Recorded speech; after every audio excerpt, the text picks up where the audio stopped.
For today's video, gagawa tayo ng putong balanghoy.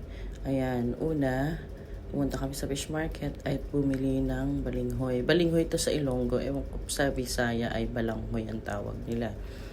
Ayan, pagkapili-pili ng kapatid ko na ang mabibili namin ay hindi maugat.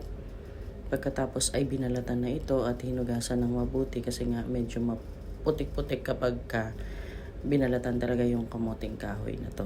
Pagkatapos nun ay kinudkod namin ng mabuti ni Donna at pagkatapos ay pinigaan ng mabuti. Kailangan kasi tuyo yung ating kamoting kahoy.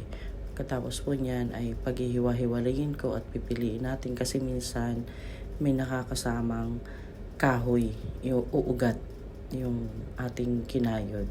Ayan, tapos lalagyan natin ng brown sugar at niyog para medyo may kasama siyang sapal-sapal. And then nahaluin natin itong mabuti para lahat ay malagyan. Tapos nagbukod tayo dyan ng sapal pa ng niyog at nilagyan natin ng brown sugar. Yun yung ating pwedeng itoppings or ipalaman sa gitna. Tapos yung dahon ng saging ay padadaan natin sa apoy para hindi siya malutong kapag ibinalot natin dito. Pero hindi naman nga kailangan ng balot na ng saging dahil nilagay natin ito sa foil na pinaglutuan natin. Yung foil pala ay binutas-butasan namin para makasingaw yung ating kamoting kahoy. Ayan, i-steam na natin siya ng mga 25 to 30 minutes. Depende kasi sa laki ng ginawa natin. Ayan, iyan naman ay medyo malaki kaya umabot ng 30 minutes ng pagpapakulo. Ayan na yung ating putong balanghoy. Diba, ang dami naming nagawa. Sigurado 1 week namin kakainin to kasi yung mga bata hindi naman kumakain ng ganito.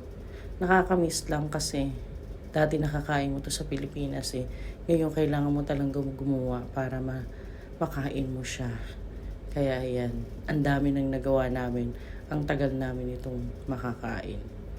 Kasi ang kain mo ay every morning lang naman o kaya merienda, isasabay natin ito sa kape. O diba, hindi na siya binalot ng dahon na saging, ipinatong na lang namin siya doon. Sobrang sarap niya, promise. First time lang namin gumawa ng ganito at yun nga, success naman yung aming paggawa.